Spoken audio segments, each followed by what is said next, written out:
the office of rulers and parliaments for the welfare of society and the just government of men and women, we beseech you to behold with your abundant favor us, your servants, whom you have called to the performance of important trusts in these islands. Father, let your blessing descend upon us here assembled, and grant that we may treat and consider all matters that shall come under our deliberation in so just and faithful a manner as to promote your honor and glory, and to advance the peace, prosperity, and welfare of these islands and of those whose interest you have committed to our charge. And this we beg in the name of Jesus Christ. Amen. May the grace of our Lord Jesus Christ and the love of God and the fellowship of the Holy Spirit be with us all evermore. Amen. Please be seated.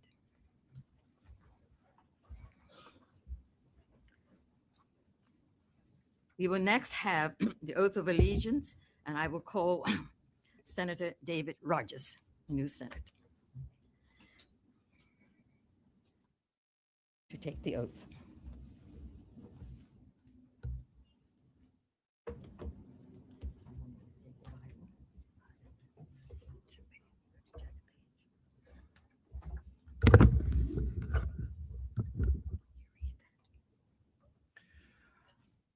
I, David Rogers, do swear that I will be faithful and bear true allegiance to His Majesty King Charles III, his heirs and successors, according to the law, so help me God. Thank you. And you just sign. What do you say? No cameras. Sign where? Oh, yes, you sign underneath. Just, okay.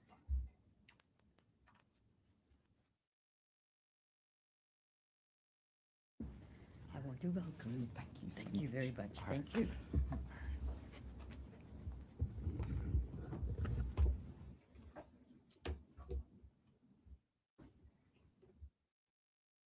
Item number 2, confirmation of minutes. Vice President John White, you have the floor. Thank you, Madam President. I move that the minutes of 17th December 2025 be taken as read. Is there any objection to that motion? No objection. I move that the minutes of 17th December 2025 be confirmed. Is there any objection to that motion? No objection. The minutes are confirmed. Thank you, Senator Vice President John White. Item number 3, messages. You have a message. We have Yeah. one message, Madam President, as it reads, to the Honorable, the President and members of the Senate. The House of Assembly has the honor to forward herewith the undernoted bill for the concurrence of your House, the Appropriation Act 2026. Copies of the estimates of revenue and expenditure for 2026, 2027 are also forwarded for the information of your House. Thank you, Mrs. Bree. Mrs. Byrne, sorry. Item number 4, reports of committees. There are none. Item number 5, announcements. We have several announcements this morning. The first 2 in the name of the Honorable Crystal Caesar, spokesperson for finance. Minister Caesar, you have the floor. Thank you, Madam President. Good morning. Good morning. Madam President, I hereby present for the information of the Senate the National Economic Report of Bermuda for 2025. Senators may access copies on their tablets and/or the Parliament website. My second announcement, Madam President, I hereby present for the information of the Senate the financial statements of the Consolidated Fund of the Government of Bermuda as at March 31st, 2025. Again, senators may access copies on their tablets and/or the Parliament website. So they can do it then at their respective- okay. Oh, sorry. Okay.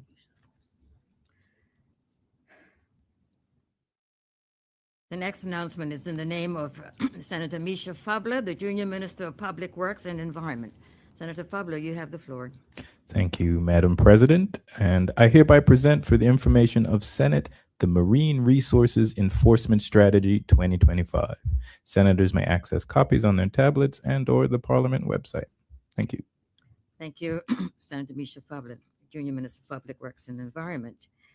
The fourth announcement is in the name of Senator Lauren F. Bell, the Junior Minister of Economy and Labor. Senator Bell, you have the floor. Thank you, Madam President, and good morning. I hereby present for the information of Senate the Bermuda FinTech Strategy 2026 to 2028.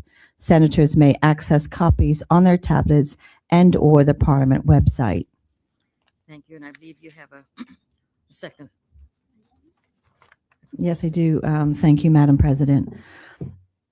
Madam President, I hereby present for the information of Senate the Economic Development Strategy 2023 to 2027, Strategic Priority Number 1, Local and International Business Retention and Expansion Update.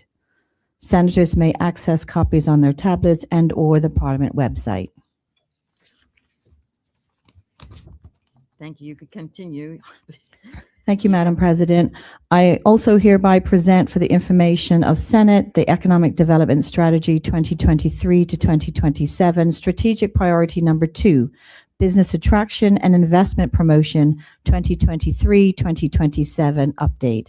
Senators may access copies on their tablets and/or the Parliament website. And Madam President, I do have one final announcement. Yes, please continue. Thank you.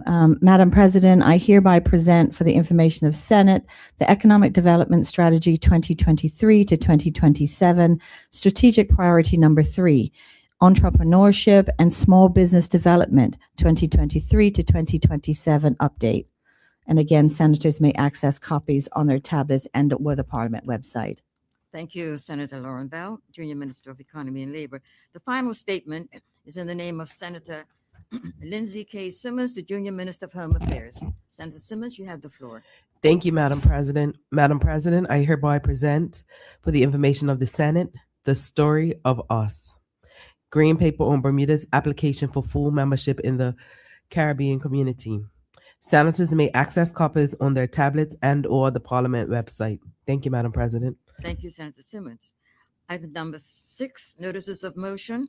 We have a notice of motion, and that is in the name of Senator the Honorable Crystal C. Caesar, spokesperson for Finance. Senator Caesar, you have the floor. Thank you, Madam President. Madam President, with the governor's recommendation and in accordance with Section 36(3) of the Bermuda Constitution, I have the honor to attach and submit for the consideration of Senate the Government Authorities Fees Amendment Order 2026, proposed to be made by the Minister of Finance in exercise of the power conferred by Section 4(1) of the Government Authorities Fee Act 1971, and I give notice that I will move that the said draft regulations be approved at the next day of meeting. Thank you, Senator Caesar. Item number 7, petitions. We have 2 petitions, and they're in the name of Senator Misha Fubler. Senator Fubler, you have the floor. Thank you, Madam President. First up, I move for leave to introduce the following petition. The petition by Appleby Bermuda Limited presenting the draft bill to provide flexibility in certain respects when structuring Anthea Insurance Limited's long-term insurance policies, as set out in the bill entitled the Anthea Insurance Limited Act 2026, which accompanies this petition. Madam President, I ask that the said petition be referred to the Joint Select Committee on Private Bills for consideration and report. Is there any objection to that motion? No objection. Thank you, Madam President. Thank you. Moving on, my next petition, or I move for leave to introduce the following petition, and it is again by Appleby Bermuda Limited, presenting the draft bill to provide flexibility in certain respects when structuring Hodel Life Insurance Company Limited's long-term insurance policies, as set out in the draft bill entitled the Hodel Life Insurance Company Limited Act 2026, which accompanies this petition. Madam President, I ask that the said petition be referred to the Joint Select Committee on Private Bills for consideration and report. Is there any objection to that motion? No objection. Thank you, Senator Misha Fubler. Item number 8, statements. We have no statements this morning. Item number 9, introduction of bills. There are none. Item number 10, the first reading of public bills. The following public bills have been received from the Honorable House of Assembly and are hereby read for the first time.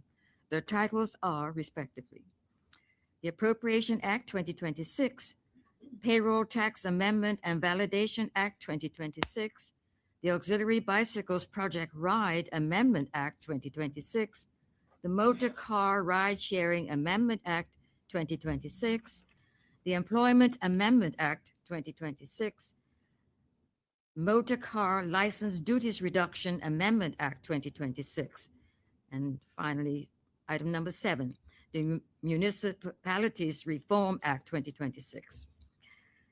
Item number 11, the first reading of private bills. There are none. Question period. There are no questions this morning. And that brings us to item number 13, the orders of the day. And the first order of the day is the Senate will initiate debate on the Appropriation Act 2026, together with the estimates of revenue and expenditure for the financial year 2026. And I call on Senator Minister Crystal Caesar. You have the floor. Thank you, Madam President. Excuse me. Madam President, I move that the provisions of Standing Order 25 be granted so that the Senate may now proceed with the second reading of the public bill entitled the Appropriation Act 2026. Is there any objection to that motion? No objection. Madam President, I move that the bill entitled the Appropriation Act 2026 be now read a second time, together with the consideration of the estimates of revenue and expenditure for the fiscal year 2026-27. Is there any objection to that motion? No objection. With that said, Madam President, I have the responsibility of speaking with regard to the what we would call the general economic debate. And so at this time, I will begin. I wanted to just give some context with regard to my remarks as it pertains to the budget this year. And I had opportunity to do my own review and analysis. And so I've entitled my comments that will follow heretofore, responsible choices, lasting benefits for Bermudians. Madam President, this budget represents a defining economic moment for Bermuda. It is not simply a statement of revenues and expenditures. It is a statement of priorities, a statement of discipline, and most importantly, it is a statement about the kind of future we are building for the people of Bermuda. This budget is built on 3 pillars. The first being discipline. Second, relief. Third, investment. For the first time in our history, Madam President, government revenues have exceeded $2 billion. We are projecting a surplus of $472.7 million. And we are in a position to fully repay $605 million of public debt. That is no small feat. It should be acknowledged. It should be recognized. This is a remarkable position to be in, Madam President. And it is important that we say plainly, these outcomes are not accidental. They are a result of disciplined fiscal management, economic resilience, and deliberate policy choices taken over time. They are the result of staying the course, the result of making difficult decisions when they were required, the result of keeping the long-term interests of Bermuda at the center of our economic strategy. Madam President,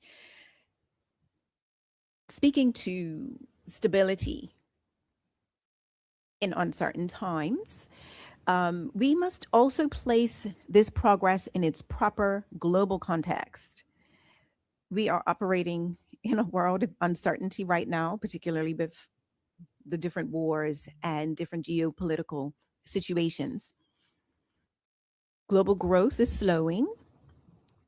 Inflation, while in some jurisdiction it is easing, it still remains a concern for all jurisdictions. Trade tensions continue to create instability, and as I said, geopolitical risks persist. In that environment, Madam President, small, open economies like ours must be vigilant in our management. Yet, despite these challenges, Bermuda has demonstrated resilience and strength. Our economy is projected to grow between 2.5 and 3%.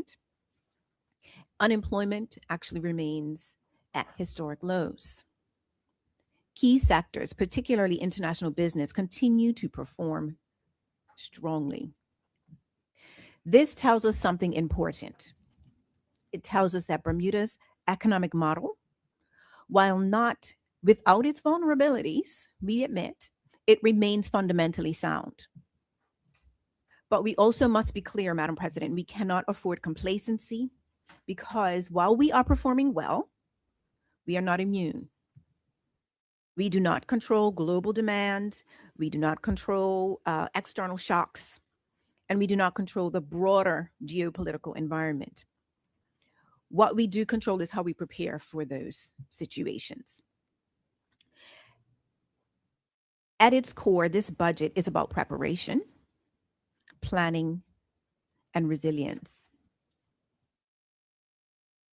A few short years ago, Bermuda faced persistent deficits, rising debt, and limited fiscal flexibility. There were real economic concerns about sustainability. There were real concerns about the burden being placed on future generations. Today, we are in a different position, and we are delivering consecutive surpluses, strengthening our revenue base, and we are placing national debt on a clear and deliberate downward path. That is not a small shift, Madam President. That is a structural shift. And this budget continues that trajectory by maintaining fiscal discipline and embedding rules that safeguard long-term sustainability. One of the most significant structural developments that this budget brings is the introduction of corporate income tax, of which this body is very much aware. It represents a major evolution in Bermuda's revenue model, with projected receipts of $753 million in the coming fiscal year. What matters most is not simply the existence of this revenue, but how it is used.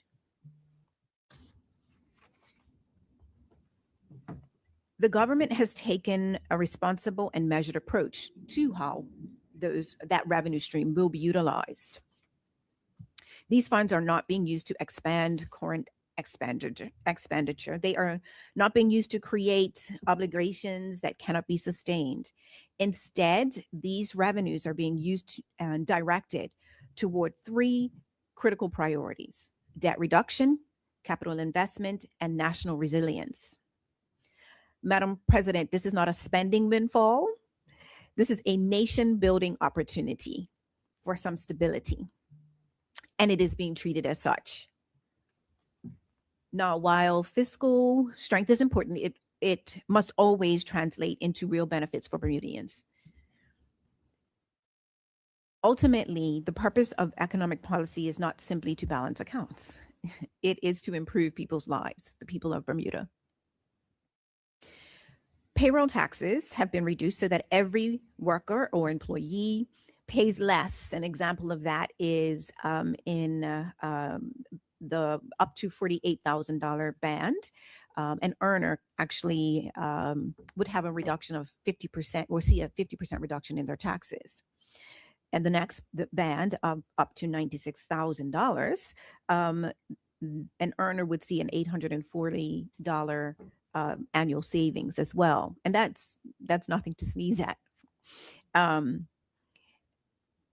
It bears repeating that whilst some will say that that middle tier did actually see an increase in its percentage, it needs to be reiterated that our tax system is marginal. And so that means that everybody every person who contributes or is a worker in Bermuda, regardless of their total salary, benefits from lower rates in the first two bands. So every person will see a reduction. And these savings actually more than offset the increase that, or the adjustment that has been made in the third band. So there is a decrease, and that decrease, the net result is that everybody will see a decrease in their overall taxes, a net tax cut for everyone. And for many households, that means more disposable income. It will mean more flexibility. It will mean more breathing room at the end of each month. And businesses or employers will also see relief as well in this budget. There are reductions across international business, large local employers, which means those with remuneration of over 1 million, medium-sized businesses with remuneration between 200K and up to 1 million, hospitality, retail, the Bermuda Hospitals Board, corporations of Hamilton and St. George's will also decreases. And it should also be noted that nursing homes and rest homes will also be added into the aforementioned group of employers. Self-employed caregivers will see a decrease. And it should also be noted that seniors who remain in the workforce over the age of 65 will also see a decrease in the first $96,000 of any income that they have. And I think that shows a level of sensitivity to those particular workers. We want to honor those people who want to stay in the workforce, but also give them the ability to have some sort of tax relief. No entity will pay more taxes under this budget.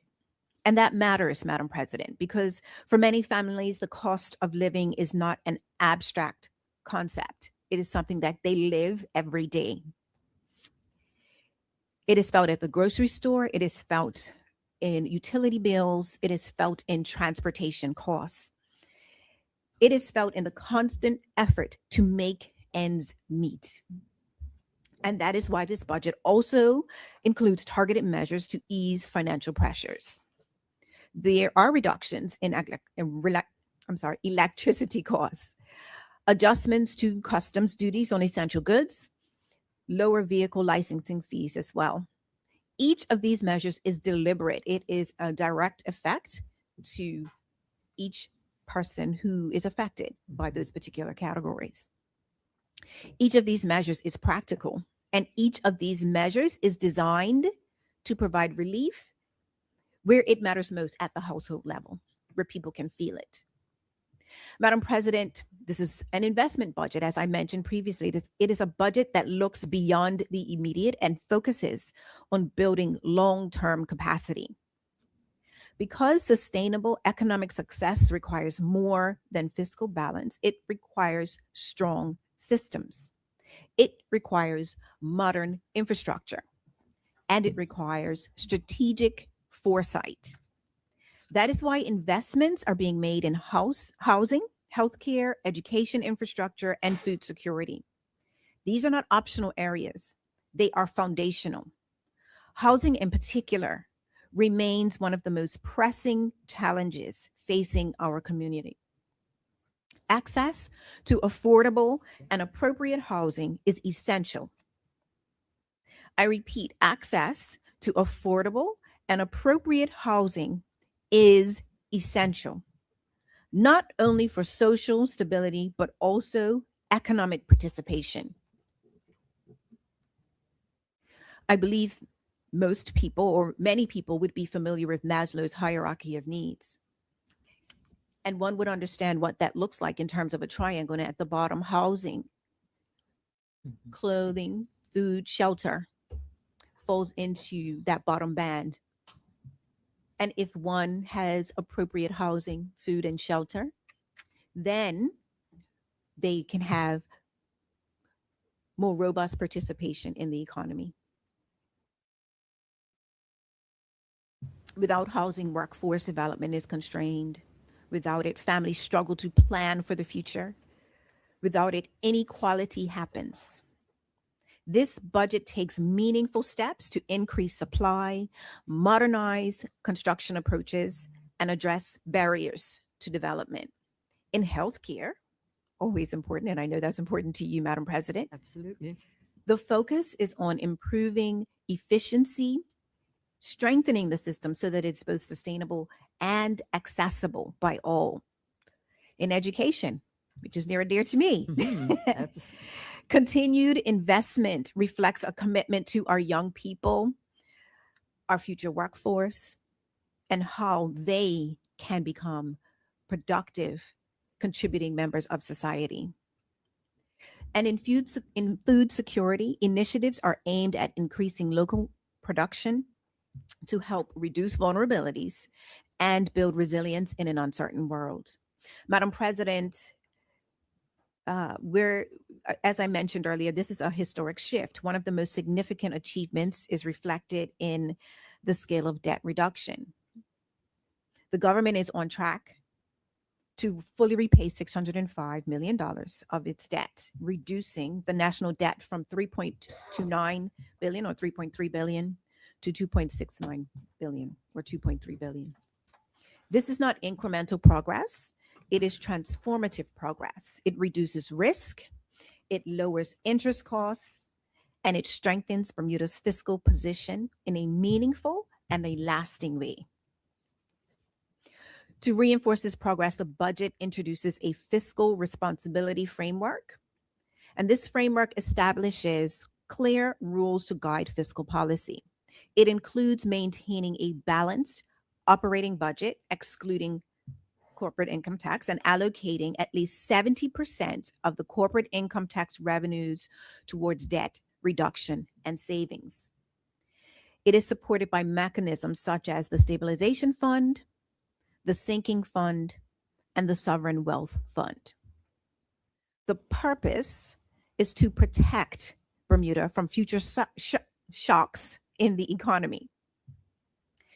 Madam President, they are simply not technical tools. They are safeguards, they are protections, and they are commitments to future generations that we will not repeat the mistakes of the past. We have learned. Now let's address some pressures honestly, Madam President. It is equally important to and honest to acknowledge that challenges still remain. As I mentioned, housing pressures persist.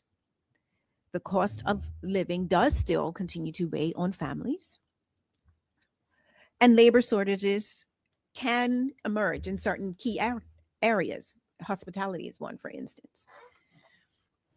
This budget does not ignore those realities. It confronts them.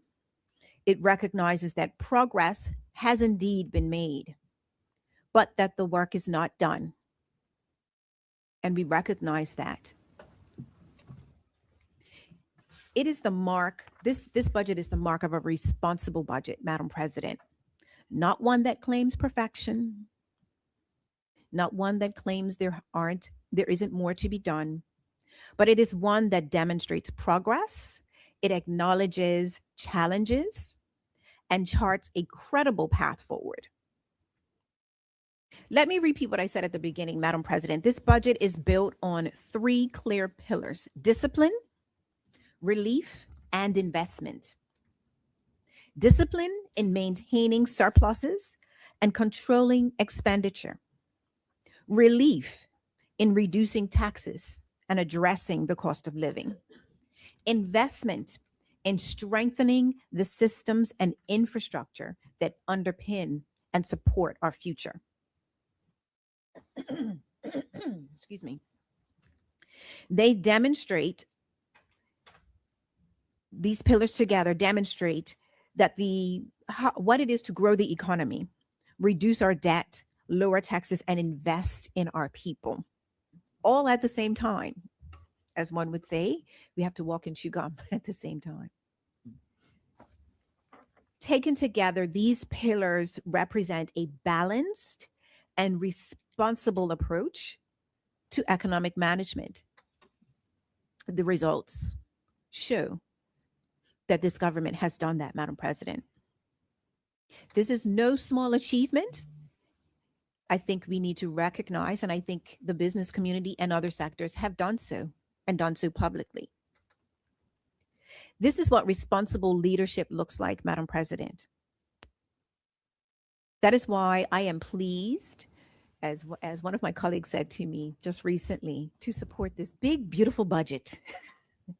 So anybody that follows geopolitics knows what I'm talking about. I hear some of my senators giggling, but yes, you understand. But Madam President, again, I believe that this budget can be supported. We have to acknowledge what fiscal responsibility has done and how it has brought us to this point. And therefore, I want to give acknowledgement to the fiscal management, to the PLP government and what they have done in bringing Bermuda to this crossroads in history. It's a historic moment for us economically. And it is no small achievement. With that, Madam President, I complete my remarks on the general economic debate. Thank you, Madam President. Thank you very much, Minister Caesar, spokesperson for Finance in the Senate. And before I open the floor for any senators to speak, I would just like to acknowledge the presence of the following parliamentarians in the gallery.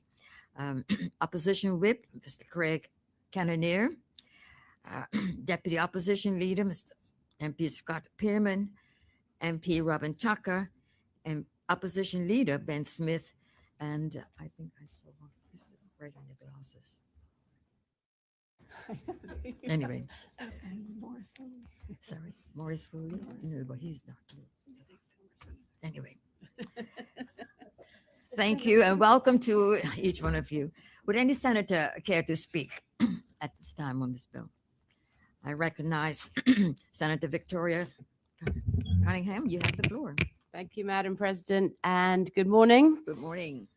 Madam President, Senate colleagues, and the people of Bermuda, this budget is not just a balance sheet, but it's also a story.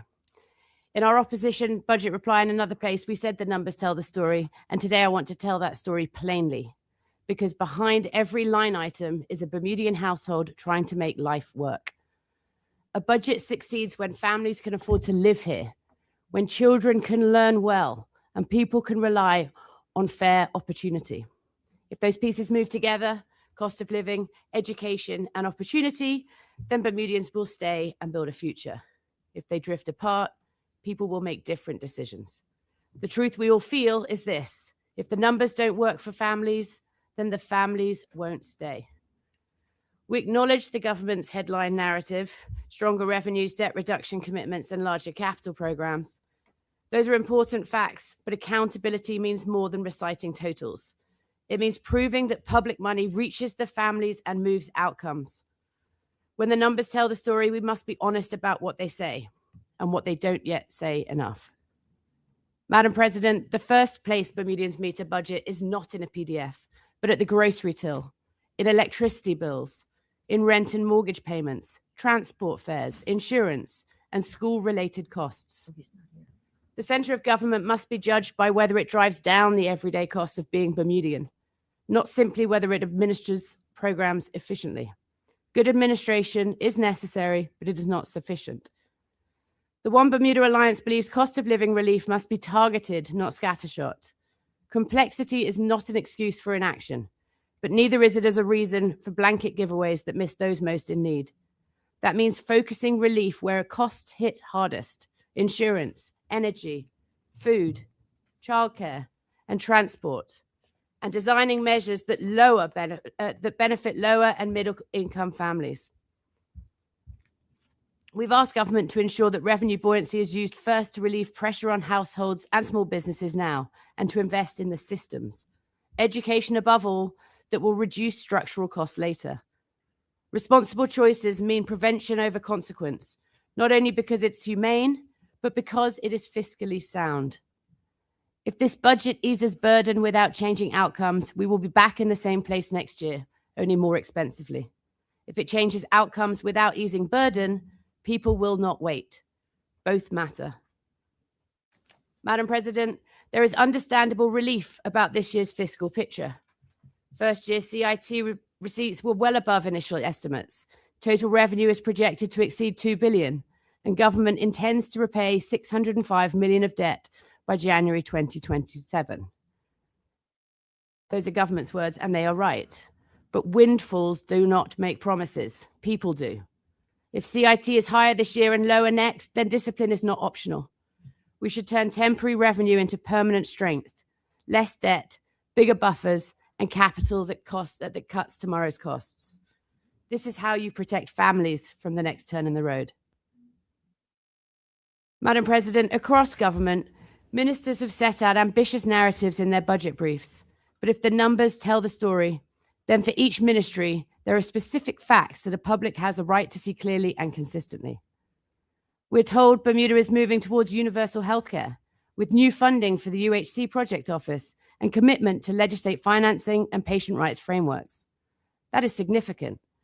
But accountability means the public can see when upstream spending truly bends the cost curve, not just the structures are being built.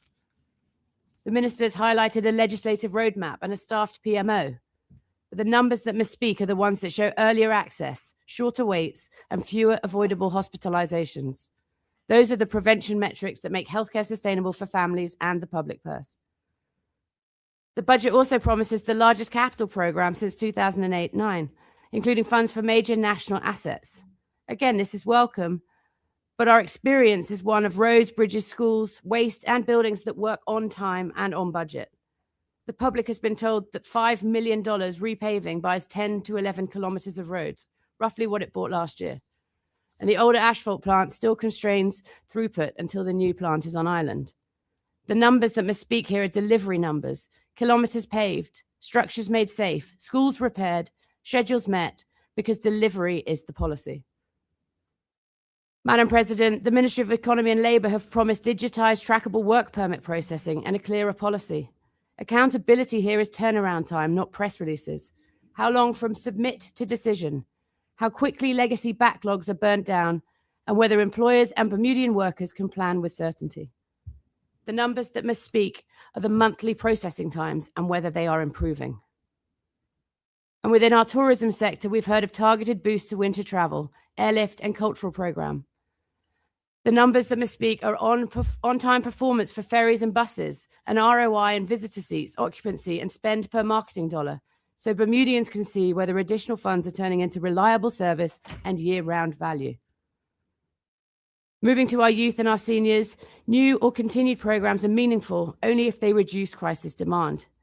The numbers that must speak are engagement, time to first service, and repeat crisis reduction, because outcomes, not activity, demonstrate that social spending is stabilizing families.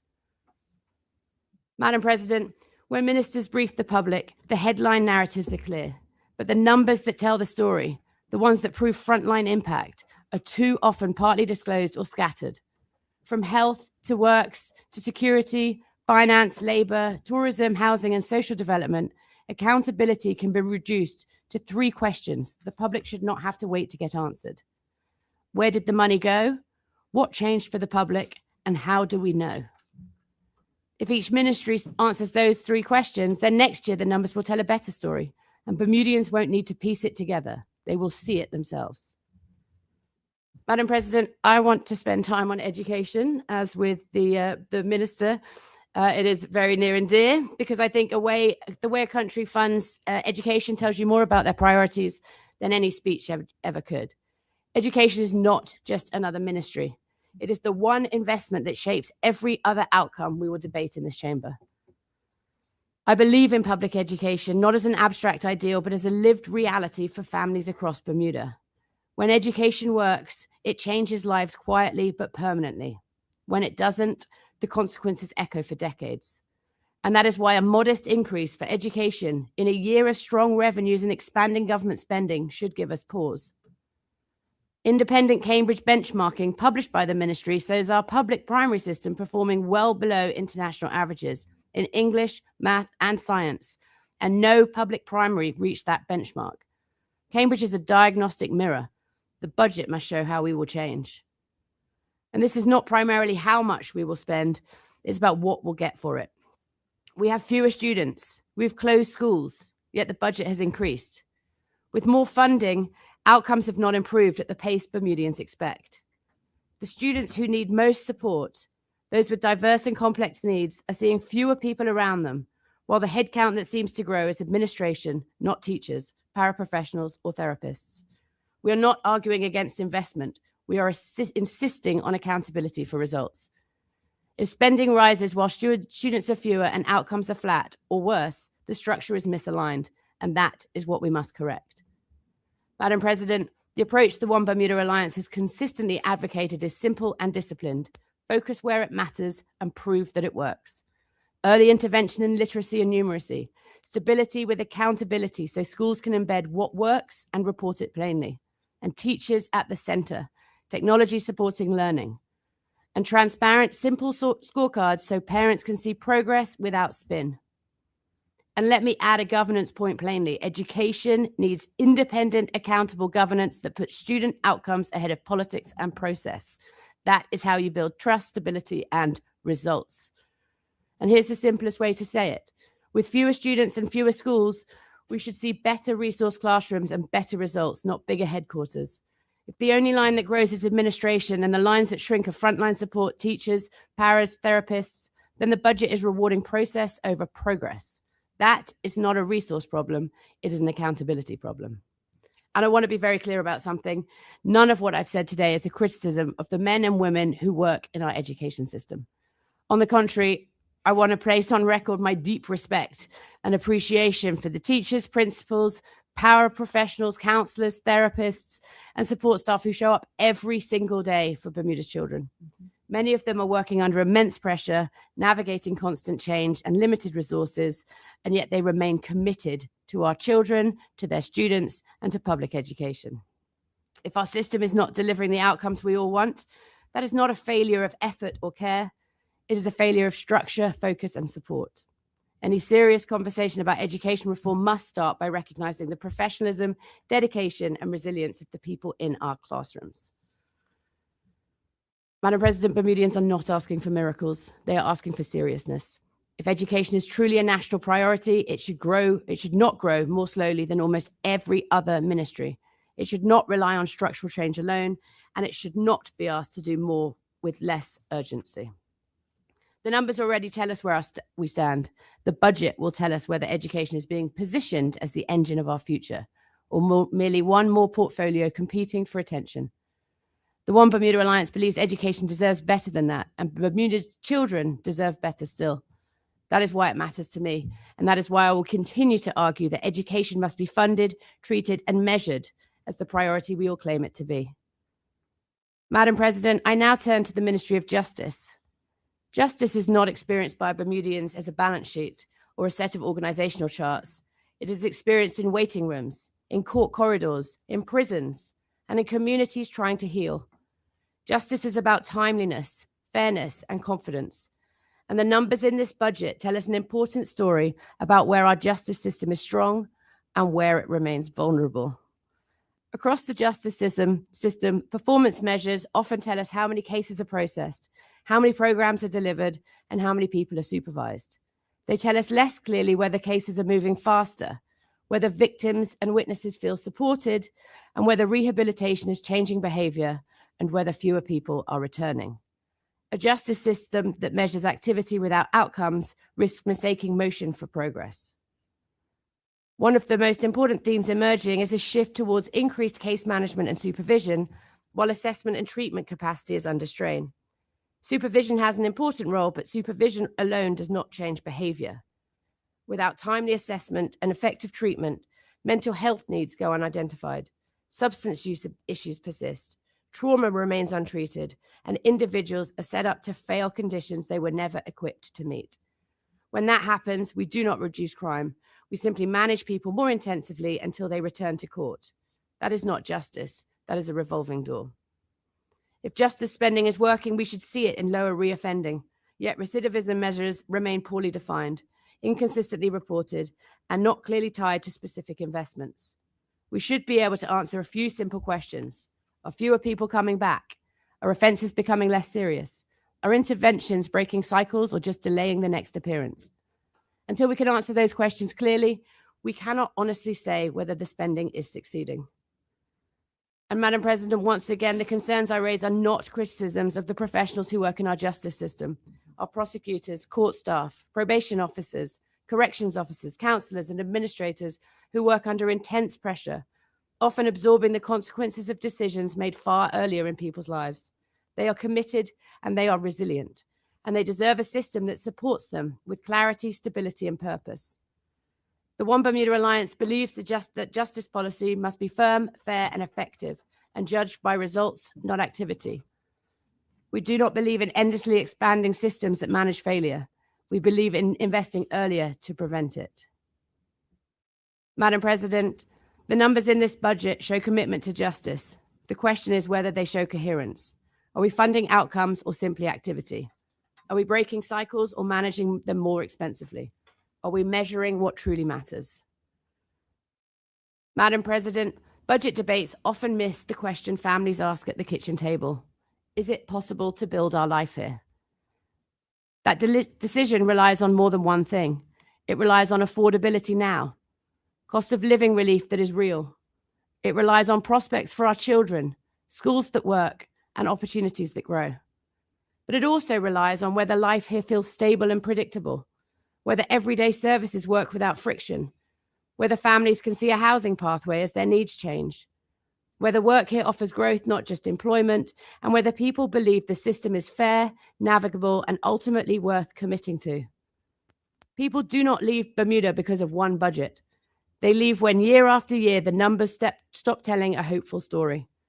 If we want Bermudians to stay, to raise their families, build businesses, and invest their futures here, then our budgets must do more than balance accounts. They must build confidence, stability, and hope. Get these right, and people stay. Get them wrong, and they look away. Our budget expenditures are not just policy choices, they are population policy. Good schools and increased prospects lower hidden costs and raise confidence. They keep grandparents, parents, and children in the same country, and they keep skill, capital, and heart in Bermuda. To the dedicated public servants who make systems work, our teachers, officers, clinicians, caseworkers, administrators, thank you. The opposition scrutiny is aimed at systems and choices and definitely not at you. We see your effort and we honor your service. Madam President, the numbers do tell the story, but Bermudians will write the ending. If government focuses on visible activity without visible outcomes, families will not wait. They will make other plans. If government focuses on earlier intervention, steadier schools, and measurable justice and intentional use of CIT, then families will invest and stay here. The One Bermuda Alliance offers a clear standard: prevention over consequence, outcomes over activity, transparency over spin, and confidence that keeps Bermudians in Bermuda. That is the test we bring to this budget. That is the future we believe Bermuda can choose. And that is the story the numbers should tell next year if we decide to write it. Thank you, Madam President. Thank you, Senator Victoria Cunningham, opposition leader in the Senate. Would any other senator care to speak? Yes, I recognize Senator John White, Vice President. You have the floor. Thank you, Madam President. Today's discussion is an important one. A government's annual budget process is crucial for establishing financial control, ensuring transparency, and aligning public spending with policy goals. It allows government to raise revenue, allocate, and spend money efficiently, all while fostering public trust. Starting in the current 2025-2026 government budget, the budget incorporated a new and unique revenue stream for companies registered in Bermuda who, based on global revenue thresholds, are subject to and may elect to pay their 15% corporate tax profits into the Bermuda Consolidated Fund. At this time last year, government had estimated $187 million of CIT revenue for the current year, and many in our community, including myself, were speculating whether that figure was too high. In the end, it was found to be low by approximately 90 million, showing just how difficult and volatile this new revenue stream will be. Government is budgeting for a surplus in the coming year of $472 million. $753 million of it to be received through these projected CIT revenues. Governments are often criticized for disregarding long-term needs and objectives to focus on short-term wins, i.e., what does my party need to do in this year's budget to keep the electorate happy? For the first time in a very long time, with the windfall gains of CIT, Bermuda is able to address both short-term and long-term objectives, despite the uncertainty and volatility of future CIT revenues. Let me run through what I like about the budget and areas of concern. On the plus side, government's announcement to pay down in full $605 million of senior notes maturing in January of 2027. This will reduce our country's debt burden from $3.2 billion to $2.7 billion, which is critically important to achieve Bermuda's longer-term financial objectives. But much more debt reduction must take place in future years as well, as even after this $650 million paydown in the coming year, the annual interest costs will still be in excess of $100 million annually. Too high a figure with the pressing needs that those funds could otherwise be used for in our community.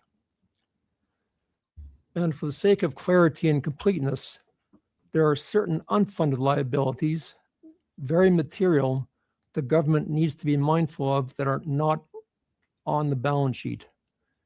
They were not included in the budget and were not referenced in the budget statement, but nonetheless are obligations of the government. These relate principally to retiree and health unfunded plans, which are off balance sheet, as they say. But these are obligations of the government, and we must not lose sight of these.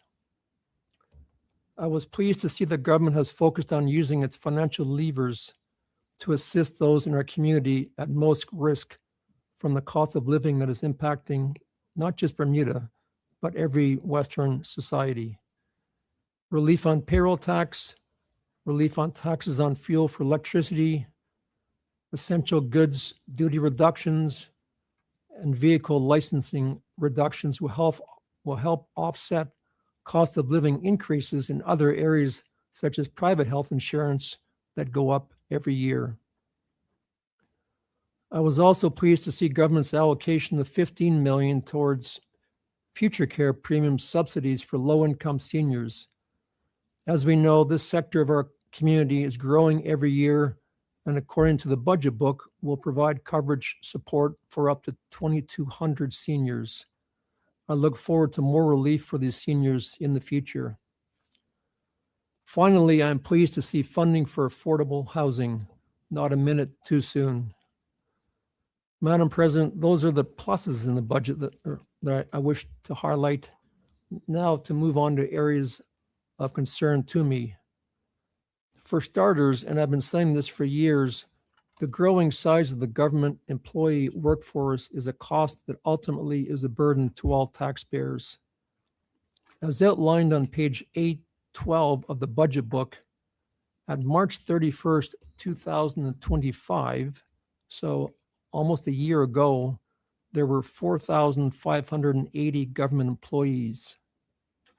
On March 31st, 2027, a year from now, there is estimated to be 5,125 government employees, an increase of 545 employees, or 12% of the workforce. In examining further, the Ministry of Tourism and Transport, Culture and Sport is budgeting for an increase over that 2-year period of 96 employees. The Ministry of Public Works and Environment is projecting an increase over the period of 129 employees.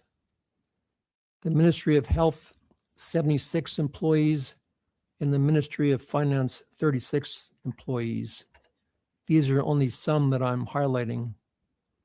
As recent as January, 2 months ago, I was reading a government announcement on the advancement of delivery of new digital services for residents to modernize public services and make it easier for the public to access and interact with government online. I don't see how budgeting for the hiring of over 500 new government employees over a 2-year period aligns with modernizing the public services to deliver cost-effective and efficient delivery to the public. If government is looking to reduce the cost of living for all residents, a good place to start would be to curtail the hiring of the additional tax burden that this will levy for all taxpayers in our community. Madam President, in my view, how we deliver government services in our community is equally important to how much is allocated to each ministry. I just heard the leader in the opposition in the Senate referred to the Ministry of Education, and that was what I'm going to refer to now. When I looked at the Ministry of Education, excluding the Bermuda College, the allocation is $140 million in the coming year, an increase of $7 million. When I Googled the number of public students in the public education system of Bermuda, I got 3,600. So doing the math on that number comes to almost $39,000 per student. What metrics can we look at to determine whether residents paying for this $39,000 per student are receiving value for money? More importantly, what are the metrics that our community can view to ensure that we are supporting our next generation of Bermudians to achieve their career goals and be productive workers in our community? Madam President, on another matter raised in the 2026-2027 budget statement, I believe the mention of examining the merits of a personal income tax was ill-timed. The success of Bermuda's economy in 2025-2026 and for the coming year, including the CIT, is almost entirely from international business. IB is fragile, and while Bermuda remains a highly desirable jurisdiction for them for many reasons, they cannot be taken for granted. The cost of doing business in Bermuda is very high, and to now raise the possibility of personal income taxes on individuals in the future, many of whom work in IB, is, in my view, inappropriate and ill-timed. And in addition, if social insurance contributions becomes essentially a progressive tax for those earning more, paying more, this will be another unnecessary risk to losing some of Bermuda's IB sector that is so important to everyone in our community. So in conclusion, Madam President, overall, I'm pleased that with the introduction of the CIT revenues, Bermuda's finances are looking positive. I look forward to fiscal prudence exhibited by government and the continued balancing of long and short-term issues and priorities for our country and our community. Thank you, Madam President. Thank you, Senator Joan White, Vice President of the Senate. Would any other senator care to speak at this time? I recognize Senator Lindsay Simmons. You have the floor. Thank you, Madam President. Madam President, I rise today in full support of the budget statement and strong affirmation of this government's guiding principles, responsible choices that deliver lasting benefits for Bermudians. This budget reflects discipline, it reflects compassion, and it reflects vision. It is easy, Madam President, to critique from the sidelines. It is easy to pick apart line items without offering alternatives. But governing requires more than commentary. It requires accountability, foresight, and responsibility. And this budget, Madam President, demonstrates all three. Responsible fiscal management, Madam President. For years, Bermudians were told fiscal prudence and social investment could not coexist, that you must choose between balancing the books and supporting the people. Madam President, this government has proven that that narrative is false. Through disciplined spending, strategic revenue management, and careful debt oversight, we continue to strengthen Bermuda's fiscal position while protecting critical services. We are maintaining financial credibility internationally, safeguarding our creditworthiness, and ensuring that Bermuda remains stable in uncertain global conditions. That is not accidental, that is intentional leadership. Madam President, cost of living. Global inflations have affected every small island economy, and Bermuda is no exception. Families feel it at the grocery stores, seniors feel it in their utility bills, young professionals feel it in rent and transportation costs. This budget responds directly to those realities. Targeted tax adjustments, major relief initiatives, continued support for healthcare affordability. These measures are structured, responsible, and designed to provide real relief without jeopardizing long-term stability. Responsible governance means recognizing hardship while avoiding reckless spending. Healthcare reform and sustainability.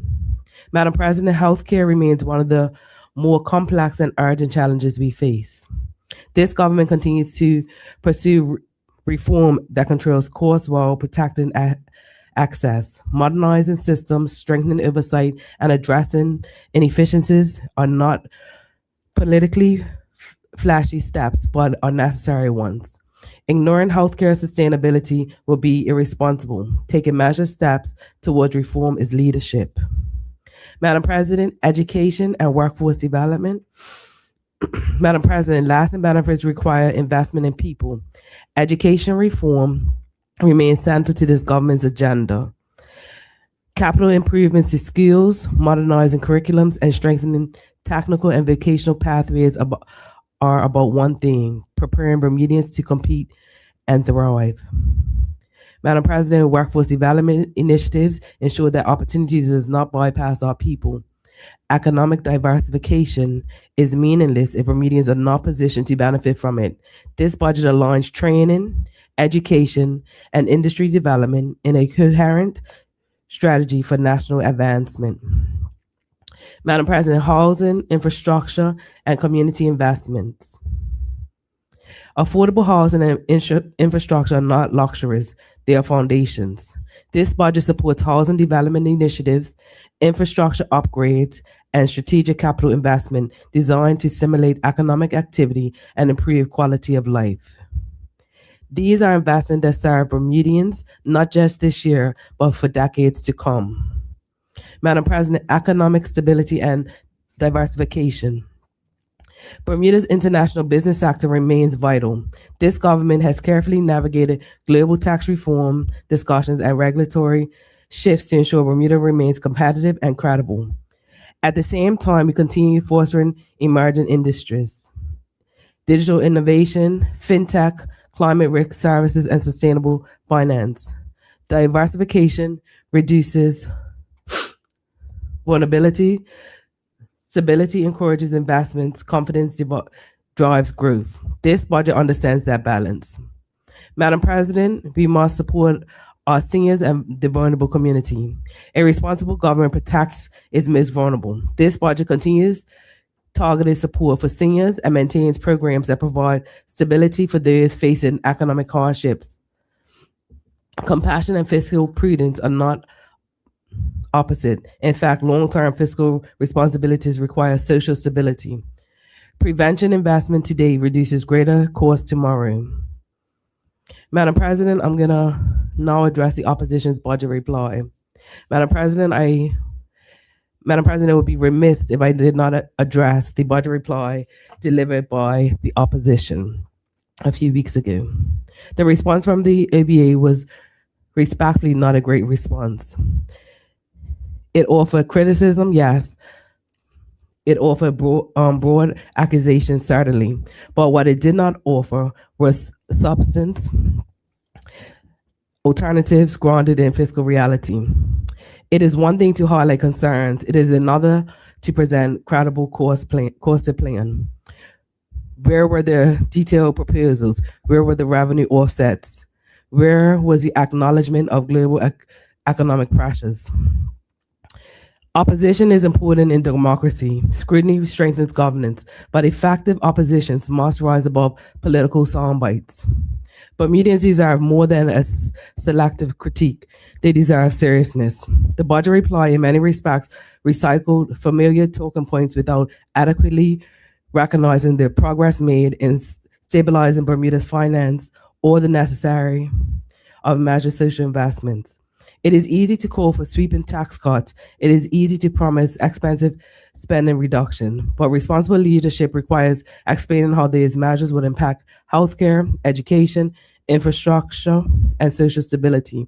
We did not hear that explanation. Instead, we heard a narrative that overlooked the balanced nature of this budget, a budget that protects fiscal health while supporting Bermudians. Madam President, responsible choices are not always dramatic, they are not always headline grabbing, but they are sustainable. And sustainability, not skeptical, is what Bermuda needs.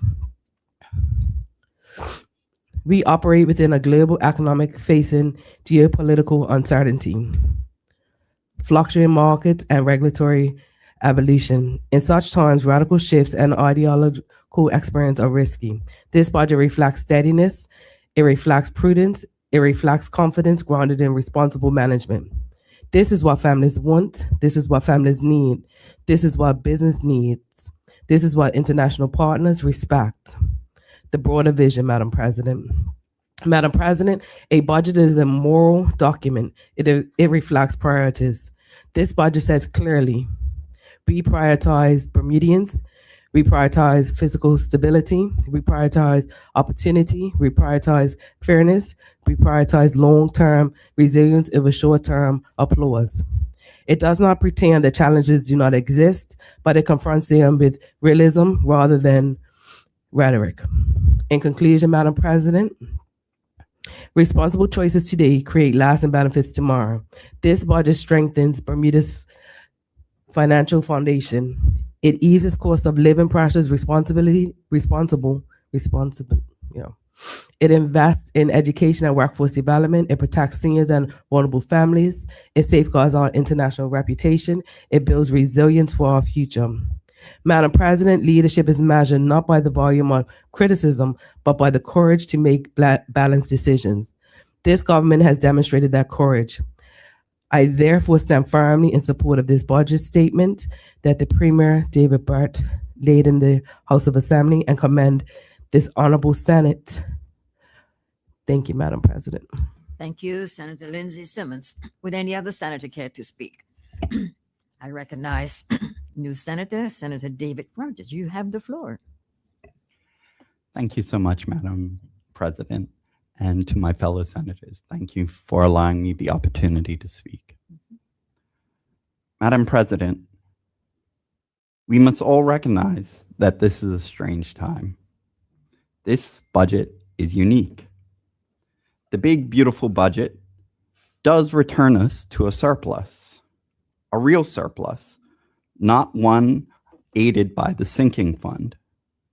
I am happy to see that a serious attempt is being made at debt reduction with genuine effort at tax relief. There is real progress here. We are at last seeing fiscal breathing room, and that deserves acknowledgement. But let us be honest, this surplus alone is not success. What we have is a fortunate revenue position, not proof that our domestic economy is thriving. Yes, the government celebrates, and if the gains are fully realized and sustainable, that may be appropriate. And with this surplus is a rare moment, an opportunity. But with opportunity comes responsibility. The responsibility to use temporary gains to create permanent strength.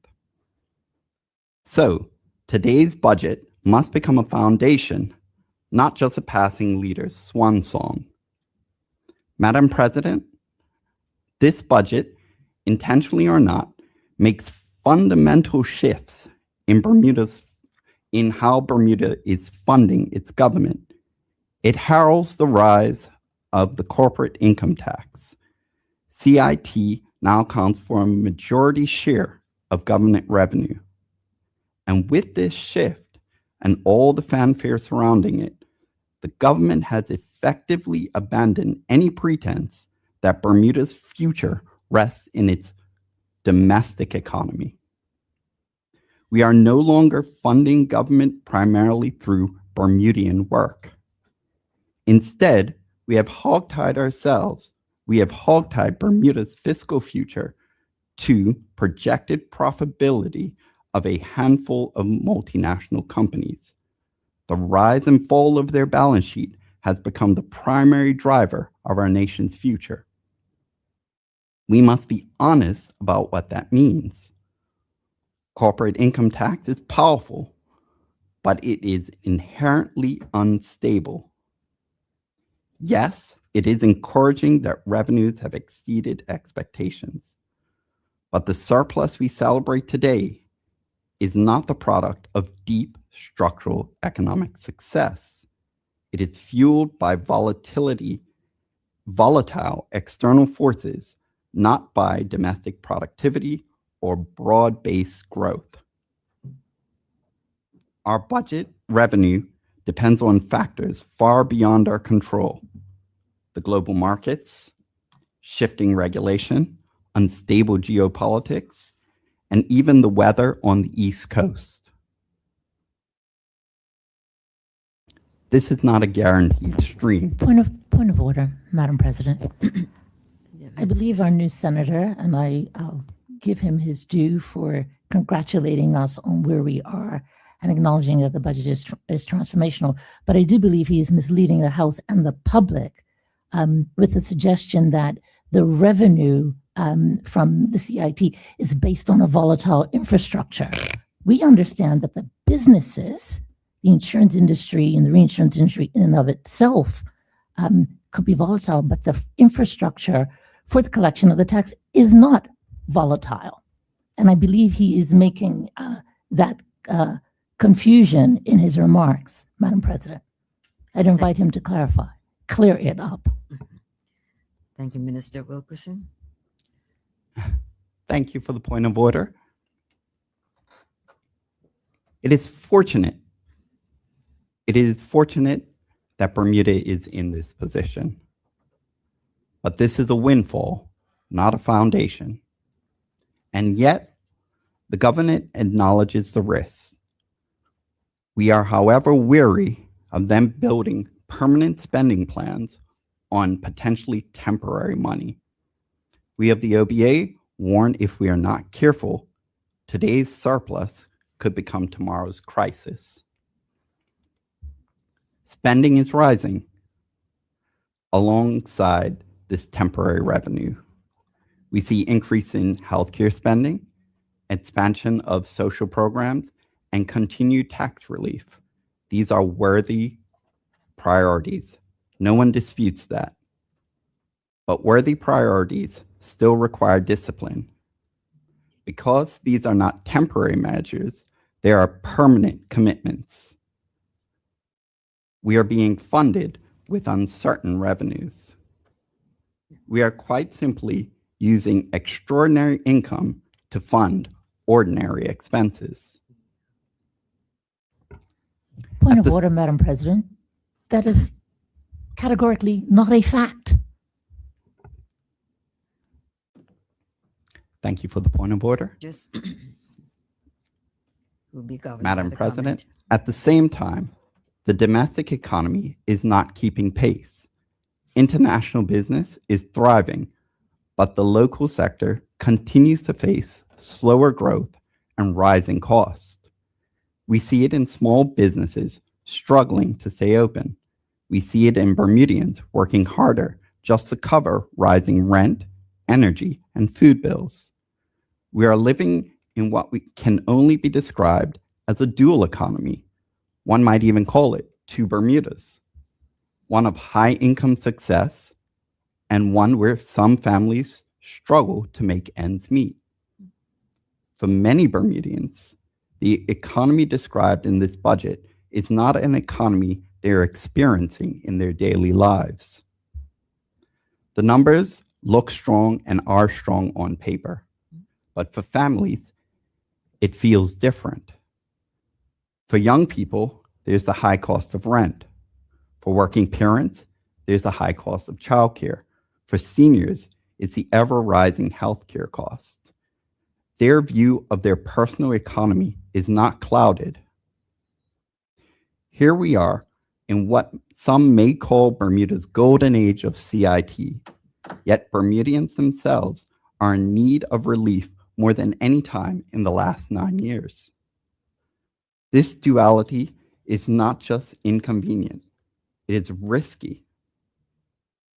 When growth is concentrated in few sectors, in few hands, it leaves the broader economy fragile. It leaves Bermudians vulnerable to external shock, like Middle East wars, oil prices, market swings, or sudden shifts in a global corporation structure. It is clear that growth on paper is not growth in reality. And without targeted structural action, the dual economy will only widen, leaving one Bermuda prospering while the other struggles. We cannot afford to celebrate a surplus while ignoring these pressures. We cannot let temporary windfalls mask structural challenges that families, workers, and small businesses face every day. Madam President, the challenge before us is not simply to report growth. It is to ensure growth is felt, to make sure that prosperity is not only measured in corporate balance sheets, but in the daily lives of Bermudians. And that leads directly into the hard work of relief and reform, the work that this budget has yet to fully embrace. Madam President, relief is important and it is welcome. We commend the payroll tax cuts, the duty reduction, and the efforts made to ease energy costs. These measures help Bermudians now, and they are not insignificant. But let us be clear. These are things, tax adjustments are things that can be made with the stroke of a pen or an amendment to an appendix. What is harder and what is missing is structural reform. Housing remains out of reach for too many families. Education reform is having troubles. Healthcare costs continue their perpetual rise, while universal healthcare sputters. Relief today does not fix the system. Fixing the system takes real work. Madam President, this fiscal moment is rare, and with it comes responsibility. This is an opportunity not just to spend, but to transform. Responsible leadership means Responsible leadership means using extraordinary income for extraordinary purposes. It means understanding that discipline today prevents crisis tomorrow. It means focusing on structural reforms in housing, healthcare, and the workforce. It means strengthening the real economy so that growth is not only reported, but felt by Bermudians. It means making difficult but necessary choices. And here's the substance to the OBA's critique. We need legal ring fencing of the corporate income tax structure for debt reduction and reserves. And we need those structures to be followed. We need to slow the growth in spending rather than locking in to commitments that may not be sustainable. We need targeted relief to those who need it instead of painting it broadly. And we need to finally address the structural issues holding our economy back, because moments like this do not come often. We cannot afford to squander it. Madam President, if we act wisely, this is our chance to create a Bermuda where prosperity is shared, security is real, and growth is durable. If we fail, today's windfall will become tomorrow's missed opportunity. In closing, Madam President, Bermuda has been given a rare opportunity, but opportunity by itself without keen execution is not enough. This big, beautiful budget shows off possibilities, and also reminds us of what is at risk. We may be stronger than we were, but we are not yet secure.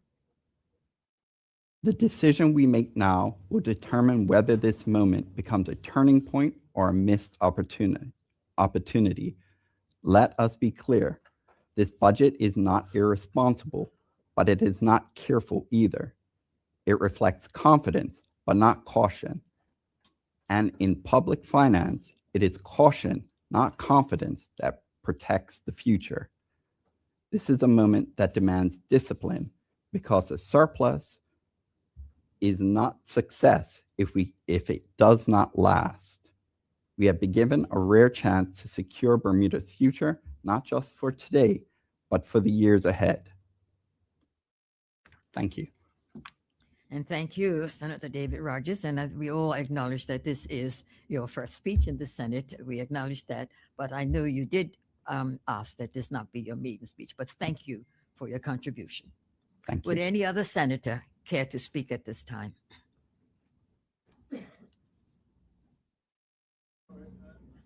Senator Misha Fabler, you're indicating you'd like to speak. The Yes, floor is please. Thank you. yours. I was looking to see if there were any others before I took to my seat, as it were. And so, first off, welcome to my colleague across the floor, Senator Rogers. Mhm. And it is fitting as we meet here kind of on the eve of the March equinox, kind of signifying renewal, and Senator Cunningham's birthday, apparently. Oh. Happy early birthday. That we sit here examining the implications of a renewal in revenue collection for the government of Bermuda. We've had a fundamental shift in how we capture that. And without kind of erring on revisiting debate, I've spoken previously on the idea that kind of the benefiters of capitalism and the regulation and market and expertise in a jurisdiction should contribute significantly due to their significant success. We're seeing kind of the effects of that now in the budget allocation. And my colleague already raised a couple points of order to our new senator, but I also wanted to do a callback to the budget speech. I'm not sure if you were preparing for the role when that was delivered, but just for the benefit of the listening public, we have already, the government has committed to, over a rolling 3-year period, having at least 70% of net corporate income tax revenues being dedicated to paying debt interest, reducing net debt, and building net financial assets. And so if you're doing the math on that, that's only targeting 30% of that. At most, that could be allocated to things not in that space. But moving back to what I wanted to cover, wearing one of my several hats as Junior Minister for Public Works, I wanted to highlight that we are looking to spend, or we have budgeted $182 million for capital infrastructure, which of course is not only my Ministry of Public Works, is across the government, but that based on some kind of back of the napkin math there represents about 2.5% of our GDP, depending on how the numbers turn out when we get those back from the Department of Stats. And so that is notable because it's the largest planned capital program we've had since 2008, 2009 budget. On one hand, and also it is bringing us closer into alignment with that of our OECD peers for total government investment. And also, I wanted to kind of give a response to my colleague, Senator White, around the kind of averaging the cost of public education as a benefactor of public education, having attended Francis Patton, Somerset Primary, Sands, and Cedar Bridge Academy.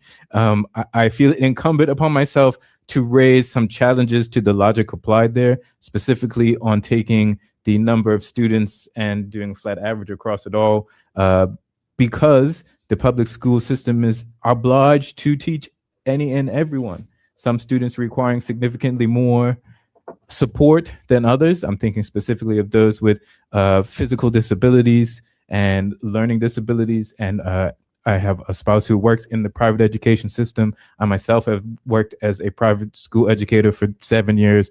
I know that those types of accommodations are generally not made. There has been some change in some of the private schools offered currently, but in general, if you need additional support, you're coming out of pocket again for that additional support in the private school system. And in the Bermuda context, the private schools are generally in dependent organizations. They don't operate within a network. We have several public education schools that are then coordinated by the ministry, which adds an additional level of management and cost as well. And so I think if we're looking to do kind of an apples to apples comparison there, we need to do some kind of segmentation and dive deeper into those numbers to ensure that it is a fair assessment. And kind of running onto that, talking on assessment, I wanted to raise the Cambridge checkpoint. Kudos to my colleague, the Minister of Education. I have been advocating for increase in transparency, and this sharing of the Cambridge results is exactly that. I'm sure my colleagues across the aisle can agree. And while they are sobering numbers, they show that we have room for improvement. I wanted to highlight a couple things in the Cambridge checkpoint. I was curious myself, so I looked it up, right? Cambridge's website says that they offer the test at 10,000 schools across 160 countries, which sounds like it is many, but it is important to note that many of those schools are selective, not just in who can attend the schools, but in who completes the test, whereas in the Bermuda public education system, all students in a given year level are taking the Cambridge test. And so I was curious, I want to dive in and try and get some more kind of apples to apples comparisons there. And so I picked New York. That's a reasonably close jurisdiction. They've got, it's a large state, lots of public education. There are 4 schools in the state of New York that offer the Cambridge exam. And the first one on the list happened to be a public school, but it touted being the #1 in its county. And so I want to, I took another look at the kind of other end of the spectrum for education. One of the southern states, I'd have to go back to my notes to get specifically which one it was, Missouri, Mississippi, some such like that. They had 1 school in the state that offered the Cambridge test. And again, it touted itself as the #1 public school in the state. And so when we're comparing, I think the ministry has had a statement on this, and to avoid direct comparison to average scores because of those kinds of considerations, the key point there is to target how we and the government and the ministry can aid our teachers in the classroom to improve from the point that we're at. You can't manage what you don't measure. And so we've done that measuring and we've shared it with you. And hopefully this serves as an encouragement for the general public, not just parents of students in the school system, to engage in the school system where you can. I know my colleague, Senator Cunningham, is involved in an organization that seeks to provide opportunity for students to engage in the international business sector, but it doesn't need to be as formalized as that. You may have, through your employer or through connections that you have, the ability to volunteer your time. Schools will often do things like Career Day. Reach out, share with students your experiences to kind of demystify it. It's really helpful for kids to be able to see the possibilities in a tangible way. And so that's something that I always take the time out to do. I'll quick call out to the Technology Leadership Forum, who, when they have their students come in, I try to share my experience as someone who is a publicly school educated person, having experienced relative success in the private industry in Bermuda. And so that's that on public school cost. I want to turn now to the targeted relief, which seems to be the refrain of the opposition in today's kind of content, as well as in another place that seems to be the tack that we're on. And so again, my normal style, I like to do some research on the subject matter, and kind of the seminal work in this space, so to speak, is from Corpry and Palm in 1998. They wrote a paper called The Paradox of Redistribution. And they did a comparative analysis of Western countries where they found, paradoxically, that the more countries target benefits at the poor, the less redistribution is actually achieved, which ran counter to my own kind of beliefs on this. And so I wanted to dive deeper, noting that this is, of course, quite old at this point. It was published in 1998. So then there's Gugushvili and Lenin in 2021, and their paper is actually aptly titled 2 decades after Corpry and Palm's Paradox of Redistribution, and what we learned so far and where do we take it from here. Kind of sums it up. And again, they looked at the Corpry and Palm's paradox, and they broke it into several causal assumptions and reviewed those empirically. And their conclusion found that in their pure forms, I'm quoting here, if I may, Madam President, thank you, neither universalism, so across the board tax relief or government assistance, nor selectivism, i.e. targeted relief, can be the most optimal remedy for addressing poverty and inequality. And targeting seems to work best when embraced within an overall framework of universalism. It's important that the selective policies are not too narrowly targeted at the very poor, kind of touching on the previous works. And then moving on to another component of it, in that you say, well, we got to give it to those who need it. I raised the question, how do we know that for sure without policy around means testing, where you need to go in and fill out a form, show your proof of income, et cetera, those types of things to be able to receive these types of benefits? Well, Braidner et al. In 2024 authored a paper called The Administrative Burden in Citizen-State Interactions, a systemic literature review of that kind of burden. And that paper documents that learning and compliance costs consistently arise from eligibility requirements in means testing programs, and that these costs reduce participation among those who need the assistance most. And so we need to be careful in our advocacy for targeted relief, because then that not only requires the increase of government headcount, something my colleague was averse to the idea of, it then puts additional burden on people who are, as my colleagues across the aisle have said, are just struggling to survive. And a little more snidely, I'd say, for those of you who feel that you don't deserve the relief, again, not revisiting debate, but I think I'm quoting from a colleague in another place, I encourage those of you who say you don't need the savings to ensure that you reinvest it into the local economy, redistribute it, as it were. And so there is the opportunity, without the government explicitly having to stand up the workforce and policy required to do means testing, to deliver the relief in a targeted fashion, especially in a place where we don't have income tax, something that was challenging timing, I think is the wording that was used. There's something to consider there in this kind of narrative around targeted relief. And finally, before I conclude, I guess for the benefit of the listening public who missed the budget debate from the Minister of Health, she highlighted a fact that I wanted to again share with the public, that the government does not decide which heads or for how long they are debated. The opposition has that pleasure. And so I want to lament the fact that probably the ministry that I have the most expertise in, the Cabinet Office and Digital Innovation, was not selected for debate this go around. And so as a result, I want to take some time to kind of highlight some of the programs and initiatives that we intend to work on and have been working on the recent past, since I won't have that chance as we move into the Committee of Supply. And so first and foremost, public service scholarships, which are $30,000 a year for 5 years of service. I wanted to kind of speak to that, is directly addressing challenges with succession planning and retention of skilled employees. I think my colleague across the floor was getting at the idea of a K-shaped economy, which is this kind of two Bermudas, which is if you were to look on a graph at the kind of increases in earning or wealth or just economic activity, there's two lines going in opposite directions, kind of like K. And if that's the case, we need to ensure that we are implementing policies and assistance in a way that strengthens the operation of government. I don't have the kind of stats to hand on the average age of a government employee or how many are nearing retirement in the next 3 to 5 years, but kind of to assuage Senator White's concerns around those increases in headcount, I am fairly certain, and I will endeavor to get the stats because I'm keen on those, just how many we are looking to lose through attrition.